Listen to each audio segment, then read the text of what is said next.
Hi, I'm Jackie H. This is the Raw Podcast, Restoring Awesome Warriors. I have my co-host Gail Barron here to judge. We start back over. Yeah. We had a technical difficulty of sound there, so I'm hoping everyone can hear us now. Just let us know in the chat um, if you can hear us. But um, hopefully we back on. But anyway, we have a special guest with us here. We have Mr. Michael Brown. We call him the deacon in church. He's a deacon, but a friend of ours, and his wife is here today, and we're glad to have you. And Gil, for since we start back over, I want you to just read his bio again, and then if so, anybody. Michael Brown was born in Manhattan, August 28th, 1963. He was the fourth of six siblings. They were raised in the Bronx, New York. Music was a mainstay in his house, hearing a broad range of genres: gospel, blues, jazz, R&B, and pop. As a teen, he took up amateur boxing, which kept him from getting in trouble, like so many of his peers. He started playing guitar at 21, which can be seen as rather late by some standards, learning from listening to cassette tapes, records, and a guitar chord book he got from his father. And that's a wrap. That's a wrap. Okay. Well, brother Mike, welcome to Raw Restoring Awesome Warrior. We're glad to have you. How you doing, sir? I'm great. Pleasure to be Okay. here. Well, we're Thank you glad so we're much. glad to have you. Um, we met you in church. So you came in with your guitar and you start playing these jazz chords and stuff in the middle of the Pentecostal church, but it's okay. We are grouping, so we understood the music. Oh, But we're gonna take it back to your childhood coming up for those who didn't hear it because they couldn't yes. hear us. But six siblings, Bronx, New York. Mhm. How was that coming up? Did you have a big house or Oh, we lived in a five-story tenement in the working class area of the Bronx, which is like Webster Avenue. It's like industrial, working class. So it's like tenement buildings for as far as you can see from one end of Webster to the other. And it was small, Mhm. very small. You know, 'cause those buildings weren't designed for big families. But Okay, we made it happen. okay. So did you have your own bedroom, like Nope, her? not at all. Not at all. Not at all. It was six of us. We shared one bedroom. Wow. So it was four bunk beds between the six of us. So my youngest brother and I, we slept together. And my twin sister and my older sister, they slept together. My oldest brother and my next to my oldest brother, Tony, they had their own bed. So I slept with my little brother for years. We were almost teenagers. We slept together in the same You know what's amazing back then? Back then, them bed. days, they made it work. Oh, Yeah, yes, they Like did. everybody today, they want their own rooms and whatever. yeah, We it was the binding. yeah. It bound us, together. So we made it work. So how was the plan? Like, did you play outside or did you have where was your recreation taking place at? We played right in front of the building, and we were told, "Don't you go around that corner." That was one of the famous lines that we heard growing up as kids because Don't we had a drift off. corner that went. Yeah, yeah, we played right there, but we had two playgrounds, but they were not in the immediate area. We had to walk to those playgrounds. So if we wanted to go to the swimming pool and stuff like that in the summertime, we had to walk to those parks. They weren't that far, but we had to walk Okay. I thought you were about to say about when he said that they were four, all of them in the same room. to. I thought you were going to say that, about the tub and Yeah, but it was that. So when we grew up, not only did we share beds, it was three of us in the bathtub, Oh yeah, it was two of us in the taking a back. bath, Yeah, me and my brother. and it was totally amazing. It's Oh like, yeah. but I didn't realize later that we was dirty. You know, you got three people in one, and my dad would keep pouring this hot water. It was hot, it was soapy, and Mhm. we used dish detergent. Oh yeah. You Oh know, yeah, we so put it was, tide. We put tide in the water. and we wondering what's wrong with our bodies today. It was, but it was a family. Yes, it But you was. know, besides the last year, you know, we were still sleeping together. So We go on the road. yeah, We still Oh yeah. where we can still do afford that. to have rooms by ourselves, we still get a room together, and we still bunk. So that bond us forever. Yeah. The kids I look at today, not only did they separate, they is Mhm. so that era was good for that. It Yeah. was. Yeah. So It during your was. school years, like how Mhm. far was your school from your house? Or Walking distance. We lived on 183rd Street and Webster Avenue, and our school was probably maybe like 187th and Webster. So it was like a walking distance. well, My mom could look out the window, my grandmother could look out the window and watch us walk to school. okay. Literally where she can see us. I mean, where we live, we can see as far as almost a mile Oh, yeah. straight up because it was, West Avenue was a straight run. So literally they can look out the window and watch us walk to school. And when it was time for us to come home from school, They you saw best you. believe somebody was looking to make sure we wouldn't, because Yeah. you get distracted as kids. You want to play around, you want to do this, man. You better stay on that path and bring Yeah. yourself home when you were Okay. supposed to. So the discipline, and it Now, was there. okay. Now you had in the bio, Gil, he said music and boxing. Yeah. And I think in the era, like you said before, it must have been that time frame. Everybody was at, once your dad and mom was in music. Mhm. So how did you get interested? No, so what came first? Your boxing or the music? Music, The music the came first? music came first. Yeah, Okay. So how did you get into music? my dad was a musician along with his siblings. Then my mom, she sang also. Okay. She grew up in Harlem, so she used to run to the Apollo and do the talent shows at the Apollo. She won a few times. Okay. So, the music was there in the family. So we grew up listening to all kinds of music, gospel. And then my grandmother lived with us too, so she definitely brought the Southern element.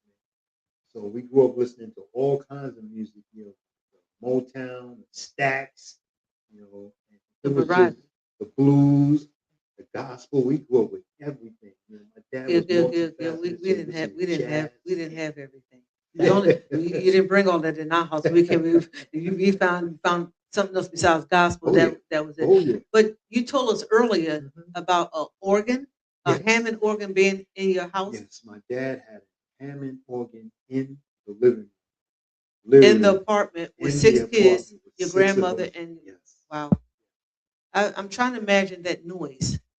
It wasn't noise. It was beautiful because like Saturday nights was the place to be at my house. Relatives were always coming So you had over. good neighbors. Oh, we had great neighbors. They used to Okay. come down because my dad was an incredible musician. So Okay. he played everything. He played the gospel. He played the blues. He played it all. So it was like we heard everything. People used to like our neighbors used to come down and listen. And then my relatives, like my dad's brothers and sisters, and then my mom's family from Harlem. I So it mean, was our a house, family yeah, affair. our house Mhm. was that was the place to be on Saturday night. Music. Yeah, How did you get into boxing? Like, what was that interest? That was well, somebody in your boxing was family? really, really big in the '70s when I was growing up. Because of course you had Muhammad Ali and classic fights he had with all the different opponents. And then you had the Sugar Ray Leonard era, and that's the era that attracted a lot of us because we were too young to remember Muhammad Ali. But Sugar Ray Leonard came on the scene. That was when everybody started running to the gyms and wanted to be like Sugar Ray and this and that. So there was a PAO center right next door to where we lived at, and that's where they had the community center, after school program and stuff. And boxing was one of the programs that they had there. And a good friend of mine, God bless him, I just lost him at the beginning of this year, named Dennis Milton. I looked around and I didn't see Dennis no more. Found out Dennis was in the boxing gym. So I actually followed him down. I got down there. Wow, it's amazing. I didn't have the basketball team. My brother had that. I couldn't dribble a basketball to save my life. And were you good at boxing? Yes, it was something that was natural. It just clicked. It made sense. My body just reacted to it. Okay. I mean, I was able to just pick it up immediately. In a matter of months, I was actually pretty good at it. I got my nose broke early, and my dad never wanted me to box. I got my nose broke. He was like, that really, it hurt me because that was something that I really loved to do. I was good at it. Just got into high school, so I was doing good in school because I was going to class every day, going on my classes, and then I was coming home and I was going to the gym. And then I had no time to be fooling around because once you got out of the gym, you're tired. You go home, you get your homework, and you go home. So how far did you go in it? Like before you got hurt, did you go pretty far in the sports? I was still young when I got my nose broke. I had just started boxing. So Oh what wow. happened was now I have all this free time. You know what they say, I don't mind the devil's playground. And now I'm getting into the elements outside. Okay. Started getting into trouble. Okay. I had a serious trouble. My mother was like, "You should let him keep boxing, let him go back." And sure enough, when I went back, things Ease came up. together again. I stayed out of trouble. I stayed away from the guys that was doing the things they had no business doing out the street. So we speak to kids and stuff. We always talk to people, and people don't realize that if you don't give them something to do, like people complain about what children are doing today, which is a whole different world today than when we came up. You can't hit them. You can't be. We got our behinds beat and everything, Oh but yeah. you can't do that. So you got the timeout, and while they in timeout, they still got their computer. They still playing on the game. I think, what kind of timeout you on that you still doing? But when you have something to do, so one of my nephews was in the PAL, so Yes. it do keep you occupied. So I'm a big advocate for if you're going to complain about the kids, you got to give them something. Yeah. Exactly. Come up with something. So that was something that we had back there, community, and even if you didn't have the PAL, our parents kept us going, make sure we We was did. occupied. Yes, So we did. so how did you get to the music part that you would start playing in the Cotton Club and all that? Like what was? My uncle, God bless him, I had an uncle that used to play guitar with my dad. Saturday nights they would come to the house, and my dad with his Hammond organ and my uncle with his big giant amplifier. I mean, I ended up I got to owning that picture this. amplifier years later once he wasn't able to play anymore. And that amplifier was the heaviest amplifier in the world. I was like, how did he get this amplifier up these 3 flights of stairs to play? Because it was a Y'all was on huge, the third floor. yeah, it was a huge amplifier that had tubes in it, so it had that nice, warm, three-dimensional sound. And I used to just sit in front of it, and I mean, literally sit in front of the amp, little boy, and just listen to the sound that came off of this, the transients that came off of this amplifier, and the smell of the hot tubes. It just had me going. So Long was before I they even started playing in the playing. clubs already? Like Well, or performing? now my family, my dad's family, they grew up in church. So Oh, they were little children learning how to play instruments and stuff in church. mhm. So they had the gospel element and they had all that. Now when they were younger men and going into the military and stuff like that, they played in the little clubs and stuff like that. But they grew up in church. My dad's family, they grew up in church. But how did you get to the club? I got into the Cotton Club. Well, that was an Do they amazing do they thing. play gospel there? The Cotton Club?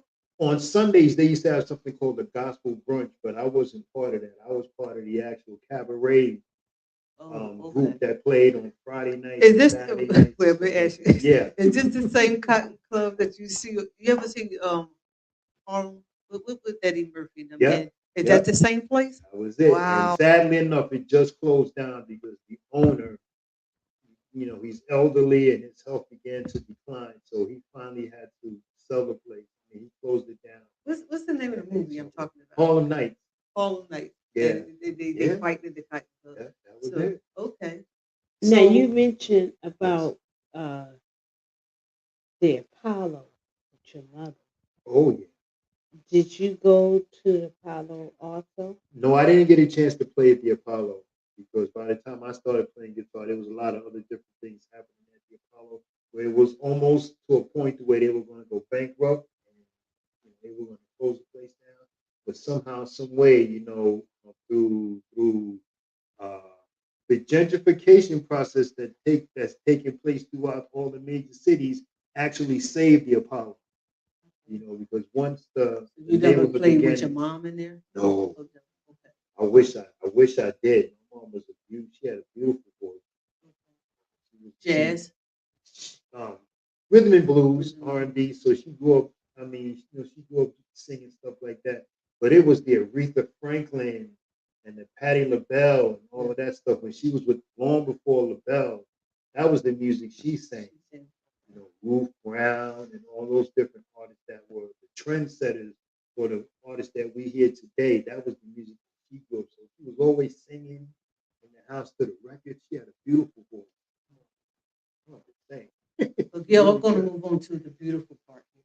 Yeah. I want to know what point did Miss Juanita come in? I want to hear. We're gonna get. Is We're that the gonna Cotton move. Club? Is that the Long kind? before that. Really? Long before that.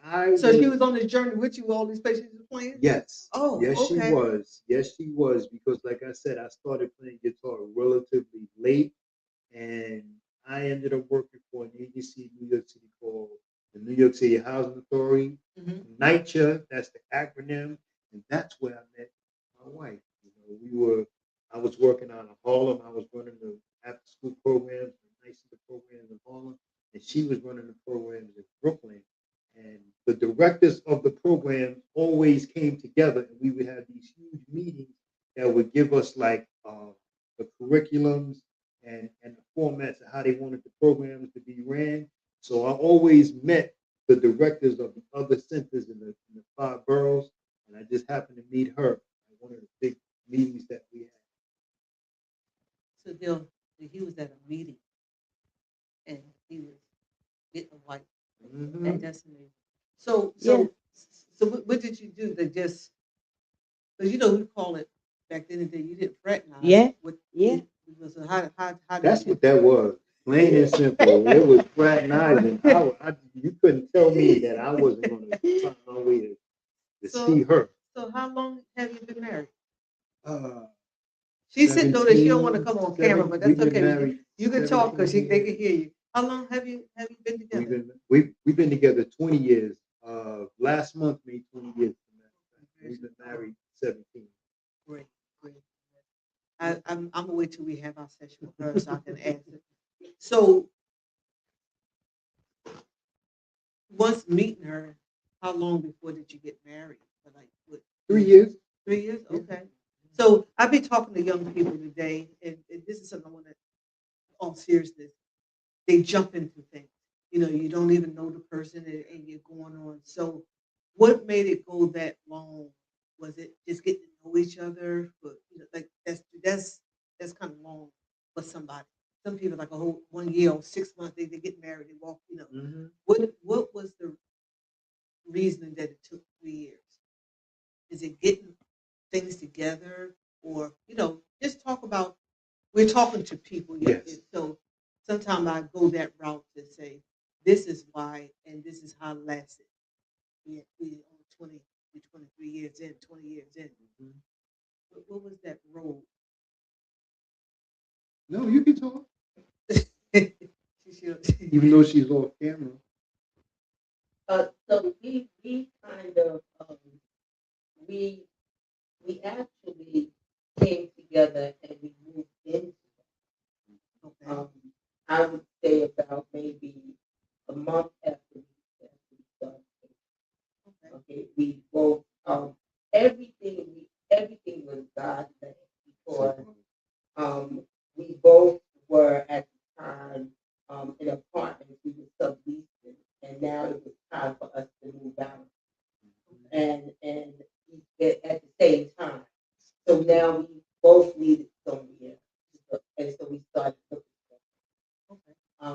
And then when we found the place, we moved about maybe about 4 months later. We found the place, but in that journey, we pretty much just was trying to get all of that together, not knowing that prior to us meeting each other, God had already started setting up different things in our personal lives separately.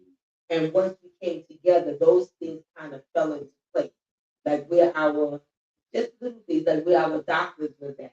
I didn't want to move to the Bronx at all because I wasn't from the Bronx. He was from the Bronx, but my eye doctor, everything was in the Bronx now.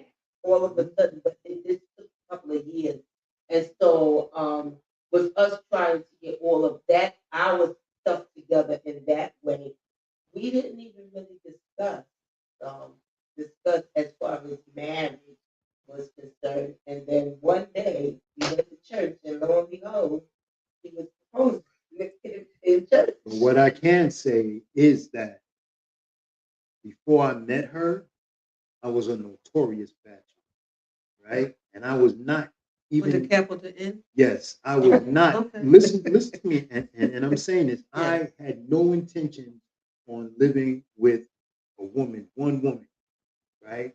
And somehow, some way, this one came into the picture, That's what and she it was like, said. God got yeah, it. God had it. exactly. And that's exactly who it was. It was God making things happen. Because, like I said, if I had my choice, I probably still would be a bachelor now, but I wouldn't have what I have now. Because since I've been with her, my life has flourished. You know, the Lord has given me so much, Yes. and He's given us, the two of us together, so much that I can't even imagine how my life would be had I not met her. I don't Now, even think about it. that's a blessing all by itself. Yes. But let me ask, like she said, you went to church. So were you in church before then, or is She it is was. she was? So she won you over to come to church. Yes. Y'all hear this, ladies? She did. If Yes, you she stay in your did. place and do what you're supposed to Yes, do, she you did. can win them over. Yes, she This did. And I can say that um, during that time that he was not going, I did not go into, well, when you're going to church with me, She you you didn't come on, act. I just let him be. And I just pray for him. And on Tuesday, we worked a 2 to 10 shift. And but on Tuesdays, every Tuesday, I left work at 6 o'clock so I can go to prayer and I wanted to be in service on Tuesday night. So one Tuesday he called me and he said, "Are you going to work to church tonight?" And I said, "Yes." And then he said, "Well, I'm gonna meet you." He didn't even know like travel how to get. He didn't know how to travel from Brooklyn, but that's where the church is at. But he got on public transportation and came all the way out to Brooklyn and met me there, and he's been going to church. Look at that. Y'all hear it? I hope God be you the hope you glory. listen. God get in the midst of Yeah. things. It works. So y'all still in the Bronx then? Yeah, we were living in the Bronx, In the Bronx. but the Okay. church was in Brooklyn. So how far? Like how? I'm not sure. Okay, so that's Like a driving. Yeah. Driving it's about maybe an hour. A little, yeah, a little under an hour. Depending on which end, but from us to get to church, it was about. But I'm saying you came to church with her that day. You took the bus. No, I took the train because I worked in Manhattan, I worked in Harlem. So after work, I got on the train, figured out the trains to get me to the church. So it took him about an We hour. need to Yeah. we need to get a chair for her. Yeah. Okay, 'cause this is interesting. Like I always like to talk to people because some Yes. people don't think love work. People don't think God still work, but Mhm. it is real and it's still so to hear the testimony sometimes encourages other people. And and I'm sorry for cutting you off. Even on our first date, the first date we went out. We were going to go to dinner and a movie. We wound up going to dinner in Circuit City and buying some videotapes.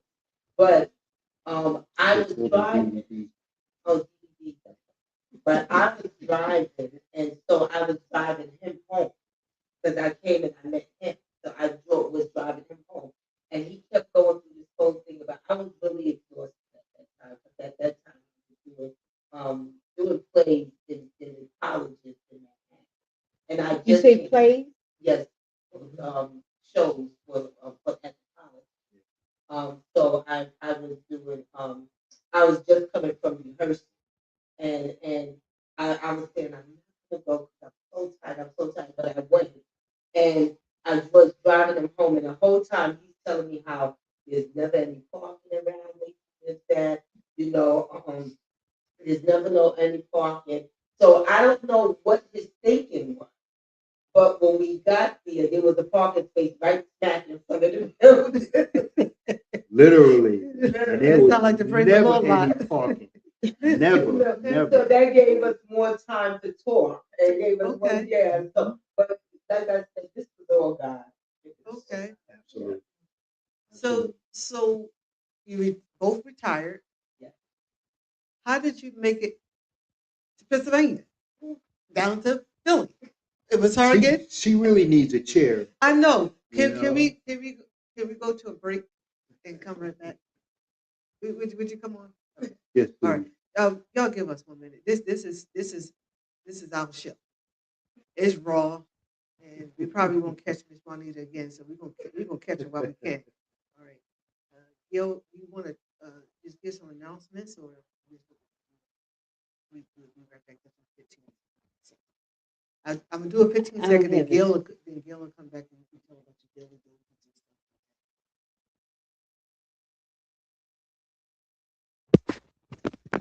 stuff. I've never met a family like yours, right? The I Barron. really I've love never, it. I've never met a family like Speak yours. to you.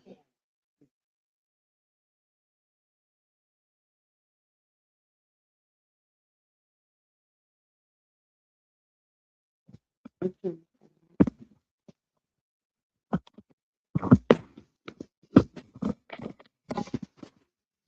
I might not make it to the house. Are we serious, though?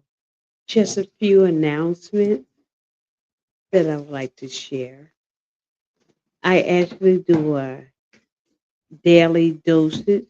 Um, it's called Healing Stream Waters Daily Dosage, and it's every day from Monday to Friday at noon. Just for about 15-20 minutes that I just share in the Word of God. You can find it under Restoring Awesome Warriors, the podcast. If you log on and um, subscribe to that, you will be notified each day when I come on. This Saturday, no, yes, this Saturday at 5 o'clock, we will be the Right Family Singers. Will be singing at City Team, and that's at 714 Sproul Road in Chester, PA 19013. So if you're not doing anything, just come out and join us as we uplift God and share with one another. Well, Gail, I'm back. I know you see me running all across the screen and everything, but it's worth it for me to have these conversations. Please welcome Miss Juanita Brown. She's an evangelist. She says she does plays. I'm gonna let her get up there to be. Sound she's clapping for you. Welcome. Thank you for deciding. She was over there on the couch, but she had been here all this time. But I appreciate you getting your nerves up to come because it's interesting to me because marriages and people these days is not lasting. You don't hear these stories that much. Um, Sometimes I don't even know if people know what it means to have a godly marriage. So I appreciate you being here to talk about it. I didn't know how you met. I didn't know anything. So this is sometimes people need to hear the beginning of things. So where we left off at because she was talking from the couch, but he said bring her over here, and so she's here. So I was asking y'all how y'all got to Pennsylvania, and he pointed over there to you. So let me hear the story from the Bronx in New York, Manhattan, whatever, down to Philadelphia, Chester, Brook, whatever we you in Pennsylvania. How did that come about? So we came down to go to church. We Oh, came to PA to go to church, and on the way, a house popped up on the phone on my phone. Now, I love just looking at houses, going to open houses and stuff, but we weren't looking for a home. So we the house popped up on my phone, and my sister, she's a realtor, so I asked her if we could go see it. And then I told her if I was getting a house, we were going to get a single, and it was a twin. So she did say, "Well, it's a twin," and I said, "Well, I just want to see it now." I only looked at the pictures, but anyway, um, and so we went to see the house. We liked the house, and then we went to church. Um, at church, she said, "Well, did you like it? Do you want to put in an offer?" So I said, "Sure." So most of the time, we put in an offer and we don't win. We don't get, they don't accept our offer. They always get to accept someone else's. So the next day, she tells us, "Oh, they accepted your offer." oh, wow. So what I do know is that when we went to church, and I did not know at the time that we had till 5 o'clock that day to put an offer in, because I never read about that.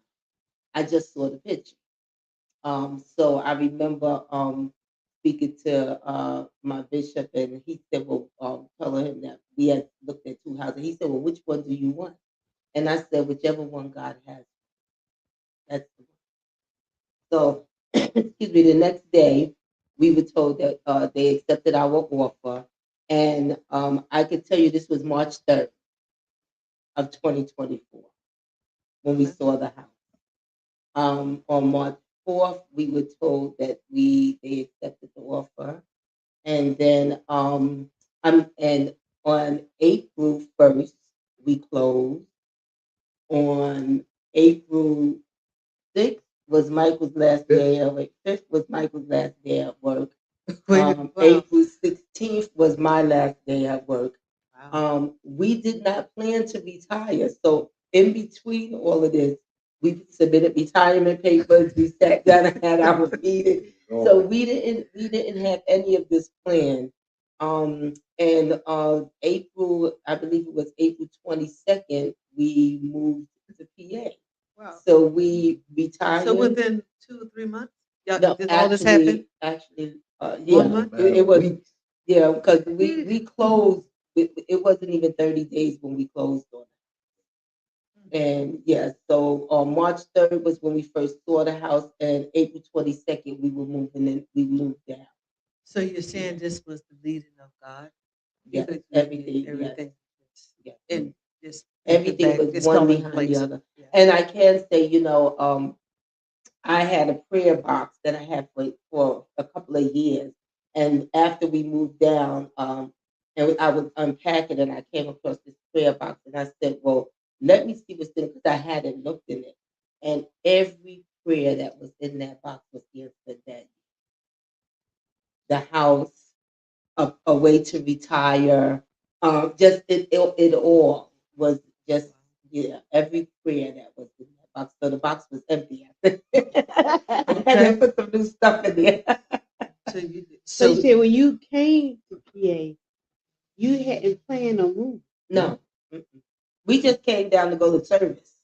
Actually, that service was the service when our church, When which was Christ when Christ Redemption, Redemption when Christ Redemption and and Infinite Infinite Wonders Merged. merged. that was our first service That was our together. first service together wow. that day. And we came down because we were members of Christ Redemption, but Christ we were Redemption. only come down when there was a special Special service. service because Right. we lived in New York. Right. So we would be online, but Okay. we came down for that service. And Christ's redemption was your sister and your brother-in-law church. Yes. Wow. Mhm. Okay. Which we adopted as our church. As your Yeah. church. Okay. So That was our church. I remember the first day that you came because I played music with him. So it was kindred spirit with both of you. Like you meet some people. I play a lot with a lot of churches and a lot of things.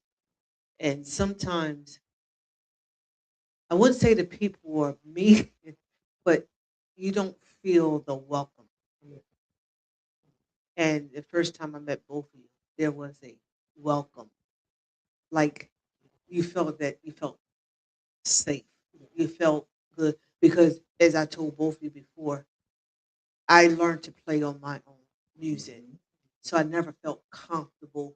And then when someone come in, I think the pastor had told me, "Well, we have a gentleman coming, and he gave a whole pedigree of where he played at, and it scared me to death." I'm like, okay, I don't know if I'm gonna be playing, but when he came, you never would know that he was played in the Cotton Club. You know, it was nothing, and it was that connection of friendship. So I've always wanted to say that to both of you. You always made me feel welcome. Then I found out me and your wife's birthday is the same day. So then she told me I was her twin. So Yeah. I didn't care if Gail said anything. I had to. But Gail, what you think about that? With all in a month, you say weeks, but that's a story that you don't hear too much how it goes. So God is really still blessing and working. It's inspiring because you know, you're always giving do's, don'ts. You got to do it this way. But when God do it, He don't care what man thinks. And if He ordains something, that's a that's the way. And it took me a while to accept God's way. I know what my heart said, but because of what people said, it always went against. But if God says this is it. He don't. He when you make up your mind to understand Him, He works quick. He works. That's all He wants is a mind that that even if you don't understand, be willing. And when you decide to be willing, He'll open them. That's where that quickness Now, I have a question. How did you get your title? You're the evangelist. comes. You're a deacon. Like, how did like you got a call or like what was that walk like? I mean, it's like everything is like going like God did it. Like, was you planning on being an evangelist? Was that something that you? So I can honestly say when I first became a missionary, okay, and Okay. when I was the church that I was going to in New York, when um when the bishop when they came to me, and I can't remember exactly, but when they came to me and was telling me about being a missionary, there was three of us that they wanted to concentrate. Okay. And so we all three had a different take. One of the young ladies, she said, she was pretty much, did you hear? We're gonna be missionaries. And I was like, okay, she was so excited. And then the other one, she was saying, I think they should have asked me first. No, I don't think they should just be telling me I'm gonna be here because I'm not ready. And my take was I'm a crybaby. I was crying and I was like, God, I just want to do right by you. I don't know nothing about this because I was just serving the Lord. I wasn't thinking about the title or anything like that. So when I fast forward a few years, when I was asked to step into the role of an evangelist and be ordained, I really struggled. I struggled with it because I kept praying and saying, Lord, I want to make sure that you're calling me. I don't want it to be man calling me or placing me in a title. I really struggled with it because I wasn't sure, and at the time, sometimes um, we're seeking God and we don't hear Him as strong as we don't feel it, and it's like, Lord, I know you're here with me, but I'm not sure, and I was really nervous about. Wow. but you accepted that. Yeah, I accept it because you know, um, God has a way of doing things, and you know, God. I started working in the area as far as evangelism. Okay, not knowing that I'm working in this area, You just and didn't have time, but you was already doing the work. I was already doing it. Yeah, I was Okay. already doing it. And so what made me realize was that the bishop of the church one day, one of the other states was questioning something, and I don't remember exactly what it was, but I remember the bishop coming out and saying that I was already doing the work and started pointing out different things, and I kind of was like, okay, so that so yeah, so it was something I did struggle with it, but I have to honestly say that it is definitely God, God putting me in the position because I've already been working in it. Already knew. And Brother Mike, how did you come to get? Well, my story is a little bit different. Um, when I started going to church with her, and I was just, oh, one day I was talking with the pastor and some folks there. She's like, I noticed there wasn't no musicians at the first thing at the church. They had people that were supposed to be playing, but so she said, "Oh, he played guitar. My husband played guitar." So I ended up playing, at the church. And, I really enjoyed it. But then when we moved from that church to another church, Barron, which was a little bit closer to where we live. I was trying to remember. Once again, she was like, "He played guitar." So I ended up playing guitar at that church, and that was when I began to um,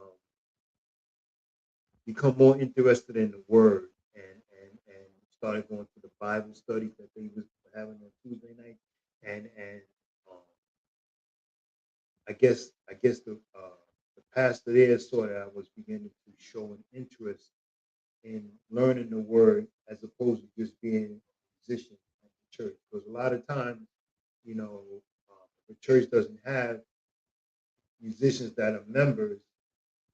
They normally have to pay the musicians to be there, whether it's the keyboard player or whatever. And that wasn't the case with me. I wasn't upset about that because I didn't mind just being playing. So one day he came to me and said, "You know what? It's time. It's time for you to move to the next level." And I said, "What do you mean by that?" He said, "You're ready. You're ready to be a deacon." And I was like, "Oh, okay." I didn't resist it. And he said, "But before you do that, are you baptized?" I was. So I was when he said, "Okay, it's time for you. We're gonna do this in decency, and we're gonna do it in order." And that was when I became baptized,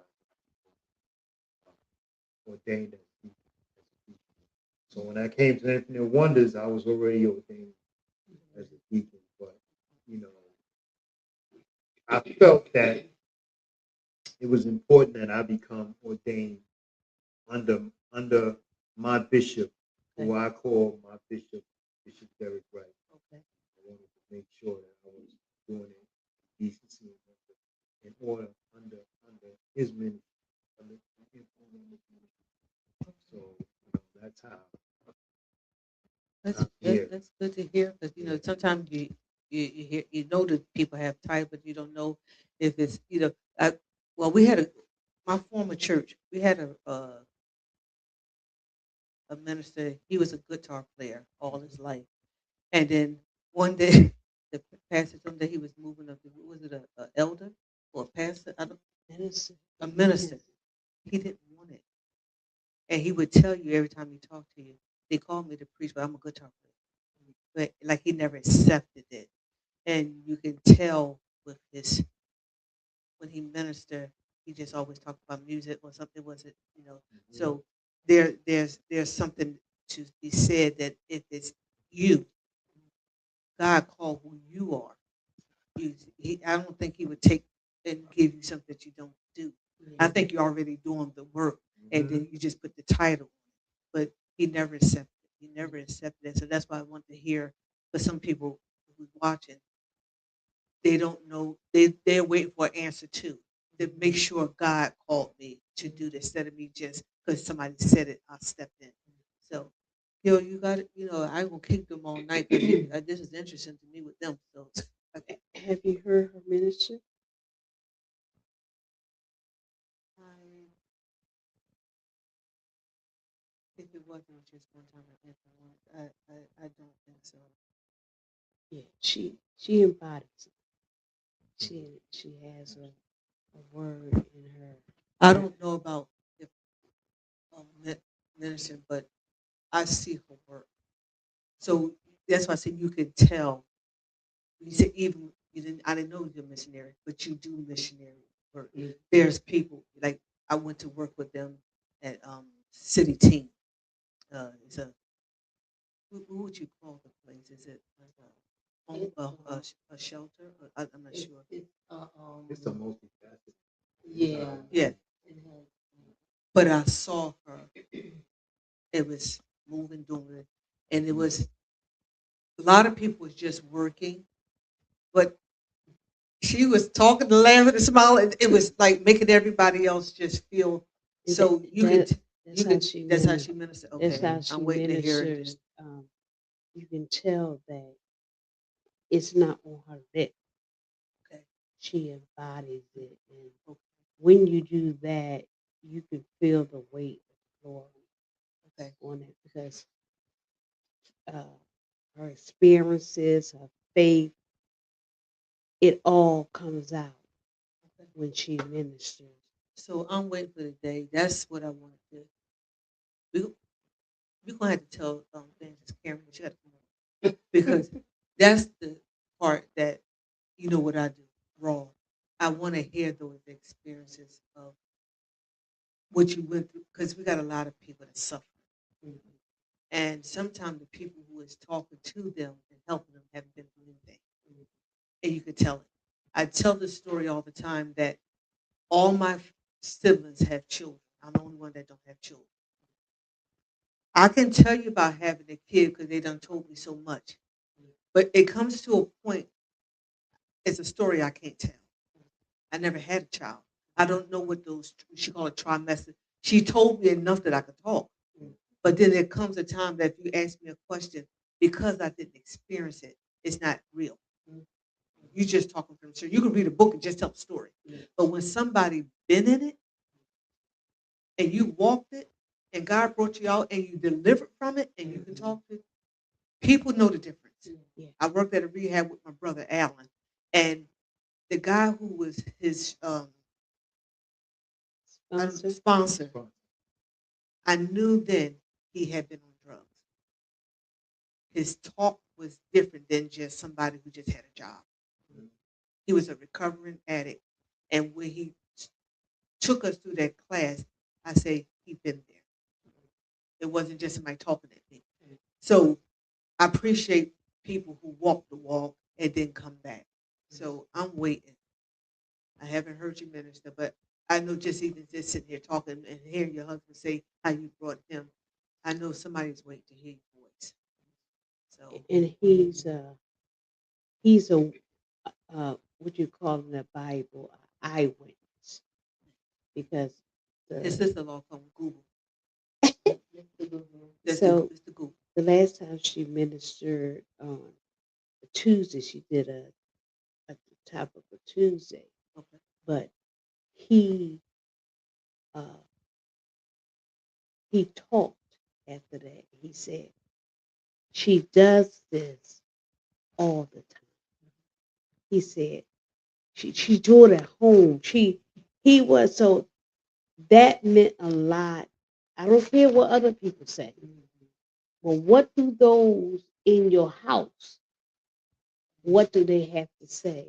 And he was an eyewitness. He testified to what you did. And I really admired that. Because it doesn't matter what other people think. I feel, what did your husband say? Let me ask your children. Because we can put up errors in front of people because they don't live with us. But when someone in your house can attest to your life, that's something to be applauded. When and in the early days, when we were first meeting each other, we weren't married. So I really didn't know to the extent how deep she was and how true her walk was. She would get up in the morning before me, and the bathroom come her prayer. And I tell you, in the beginning, I really didn't understand. It used to scare me that her her her her worship was so powerful, where I used to almost feel bad for her because she was so sincere. You know what I'm saying? Where she would be crying out literally in her prayer, and I used to be like, it used to scare me. 'Cause I used to be in the bed like going, and over time, as I became deeper in my walk and my belief got stronger, my foundation, I began to really understand, what that is. Because I go into it myself. She don't see it, but I have my time. I got my prayer closet. Because we got 2 bathrooms now. So the master bedroom upstairs is her prayer closet. And my prayer closet is down by the kitchen before you go down into the basement. We got a little water closet bathroom there. And that's where I do mine. That's where I spend my time, where it's just him and I. But in the beginning, it was like, serious. Truly, truly, truly. So you brought the boxer to his knees. Yes. She did. Yes, she did. And didn't even have to hit me. And when the first that same first night when we our first date, when I was driving him home, there was an accident. We came up on an accident and the car was flipped over. And I instantly went into prayer. She did. And he did at that time, he didn't even really know that I was, was a Christian at that time. So I instantly went into prayer. And then after I finished praying, I was like, I just could imagine what he and I'm looking at Like, oh, And that's interesting because some people you can run them off. Yeah. They not, so you're just doing what you do. And Exactly. oh wow. my foundation, my spiritual foundation, originally came from the 12-step program. I'm a recovery. Okay. So the concept of a higher power, that's always made sense to me. Because like I said, I grew up knowing about the Lord. My grandmother, like I said, she wasn't a church going woman, but that woman had some power in her, and she made sure we understood that there is a God, and there is, and he's real. Regardless of what's going on in your life, you better make sure you know who God is and whose he is. She always made sure that we had that kind of foundation. So there were times in my life where my addiction took me places where I had no business being. It was her voice. It was her telling me, you need to pull that back, son. We're gonna have a part 2 Yeah, because just thinking that. could what Yes. you just said. Mhm. Now I'll answer a real quick question. Now, during your addiction, were you married or you single? You single. You knew after you met him that he was When I recovered? met him, he was actually going to meetings. Okay. And so I would go to church, and then after church, I would meet him at his meeting. that's and that's we might get Tank. maybe we get another tank because there's people who don't know how to go through that when someone is in that area of their life, and then you have a Christian, and it can be either or. It can be the man, the Christian, the woman going through. So it's not. Some people just think it's only well, what we hear is always the men doing, but there's women who's going through, and then there's a man. I would like to have that conversation of how you ladies dealt with that. How do you stick by? How did you? What does that look like?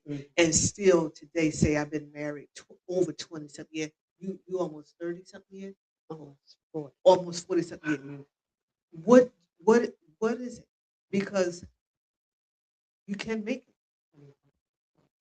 but you got to do the work.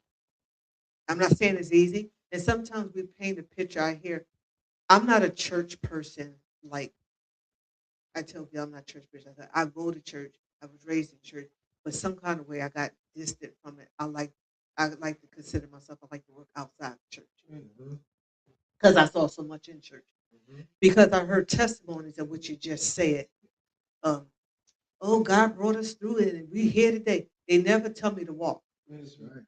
And I believe that the walk is what helped people get through. If you sit here and say, you know, he's a good man and we got through drugs and you don't tell me nothing else. Well, tell me about the night you cried or the night you had to walk down the street trying to find him, or you like she gives her testimony, she had to sleep in cars half of the night because she couldn't even go in the house because she didn't know what state he was in because he was drunk.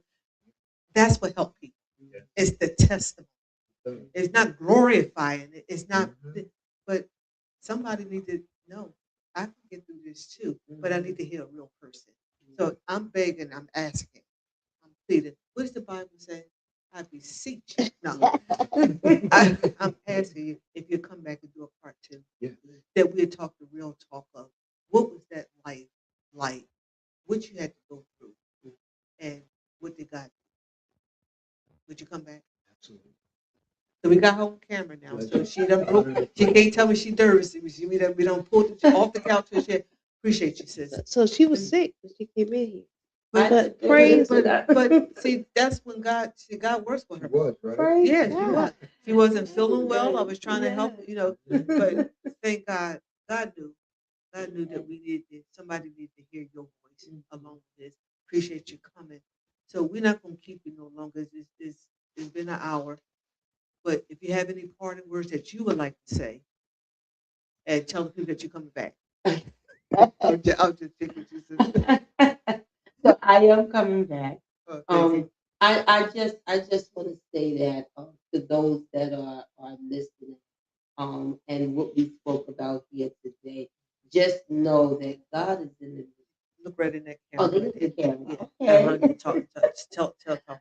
God is in the mix. He's definitely there, and even when you're not feeling him, feeling his presence, even when you're not sure about what's happening, just know that God is he's always there, and he's always working it out for your good. And Yes. you may not see it. Yes. You may not see it, but he's definitely there. And I will be back. Yes.